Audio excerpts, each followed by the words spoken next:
یہی ہے کہ خانقاہ اور درسگاہ ایک ہی ہے. وہی خانقاہ ہے جس میں درس دیا جائے. اگر کسی خانقاہ میں درس نہیں دیا جاتا تو پھر خانقاہ کی ضرورت کیا ہے؟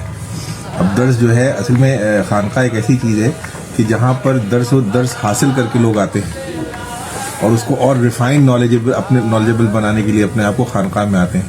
جب مولانا روم رحمۃ اللہ علیہ تمام علم حاصل کر لیا, اس کے بعد حضرت شمس تبریز رحمۃ اللہ علیہ کی خانقاہ میں حاضر ہوئے اور اپنے اس جو علم تھا اس کو یوز کیسے کیا جائے, تو اس کے لیے ضرورت تھی کہ کسی خانقاہ میں کسی شیخ کی بارگاہ میں حاضر ہوں. تو لوگ علم حاصل کر کے پہلے خانقاہوں میں آتے تھے اور دارالعلوم ادب طے کرتے تھے, کیونکہ علم ایک جو سب سے بڑی اچھی بات کے علاوہ ایک بری بات دیتا ہے, وہ ہم کو کہیں نہ کہیں تکبر دے دیتا ہے. اور اس تکبر کو دور کرنے کے لیے ہم کو ایک شیخ طریقت کی بارگاہ میں آنا پڑتا ہے کہ جو ہمارے تمام جو تکبر ہے, جو غرور ہے اور جو تمکنت ہے اور جو تمام چیزیں جو علم کی وجہ سے آ گئی اس کو نتھاڑ دیتا ہے اور ہمارے علم ناقص کو علم کامل بنا دیتا ہے.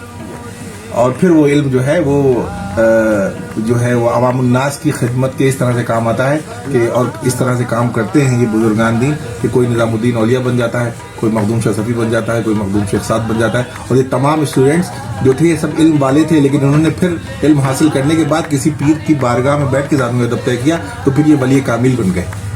یہ خانقاہ اور درسگاہ جو ہے یہ الگ نہیں بلکہ ایک ہی چیز ہے. دور حاضر میں ہم لوگ اس کو شاید الگ نظر سے دیکھنے لگے. علم کو جو ہے وہ پھیلانے کا کام خانقاہ نظام سے جس طرح سے کیا گیا ہے بالکل پوری دنیا میں ہوا. ایک بہت اچھی کسی نے بات کہی, مشائخ جو ہے بہت آسانی سے بات, کسی نے کہا کہ یہ عرس کیوں ہوتا ہے, تو جواب دیا کہ ایک صوفی نے جواب دیا کہ یہ عرس جو ہے وہ, اس نے کہا کہ عرس کا مقصد کیا ہے. اب کوئی اور ہوتا تو عرس کے تمام مقاصد بتاتا. انہوں نے فرمایا کہ عرس کا مقصد یہ ہے کہ کھانا کھلایا جائے. عرس جو ہے وہ کھانا کھلانے کے لیے کیا جاتا ہے. تو اس کے بعد انہوں نے پوچھا کہ اور جو تمام چیزیں ہوتی ہیں, یہ محافل ہوتی ہیں, سیمینارز ہوتے ہیں, یہ نعت و بنقبت کی محفلیں ہوتی ہیں, یہ کیا نام, یہ جو محفل سما ہوتی ہے, یہ سب کیا ہے؟ تو کہا یہ سب اس لیے ہے کیونکہ لوگوں کو کھانے کے لیے بلایا جا سکے, کیونکہ سب سے بہتر کام ہے کھانا کھلانا. تو فرمایا کہ کھانا کھلانے کے لیے عرس ہوتا ہے. اب یہ کھانا کس طرح کا, ایک تو وہ کھانا جو آپ کا پیٹ بھرتا ہے اور ایک وہ کھانا جو آپ کو روحانی غذا عطا فرماتا ہے. تو دونوں چیزوں کے لیے جو سب سے بڑا جس کو کہہ سکتے ہیں کائنڈ آف کانکلیو وہ ہوتا ہے عرس.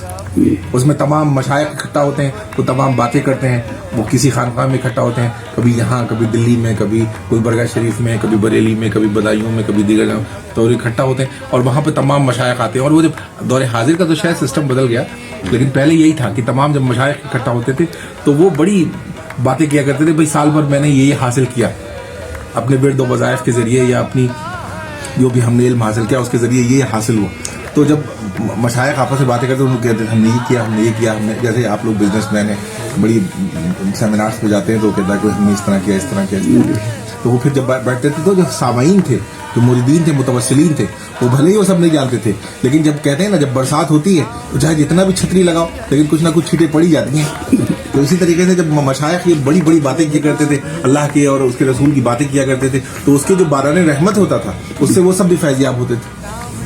بزرگان دین کو جو اپر کلاس تھا اس کو جو فیض ہوتا تھا وہ الگ بات تھی, لیکن جو لوگ آتے تھے عرس میں شامل ہونے کے لیے وہ بھی فیض یاب ہوتے تھے, وہ بھی سیراب ہوتے تھے. تو یہ عرس کا مقصد تھا. یہ خانقاہ اور درسگاہ اور یہ الگ نہیں ہے بلکہ ایک ہی چیز ہے. حضرت نظام الدین اولیاء حضرت نصیر الدین چراغی رحمۃ اللہ علیہ فرماتے ہیں کہ خانقاہ وہ ہے کہ جہاں کھانا کھلایا جائے, خانقاہ وہ جو ہے جہاں پر لوگوں کو درس و تدریس کا کام کیا جائے, اور خانقاہ وہ ہے کہ جہاں پر لوگ نشست و برخاست کا طریقہ صحیح معنی میں سیکھیں, وہ خانقاہ ہے.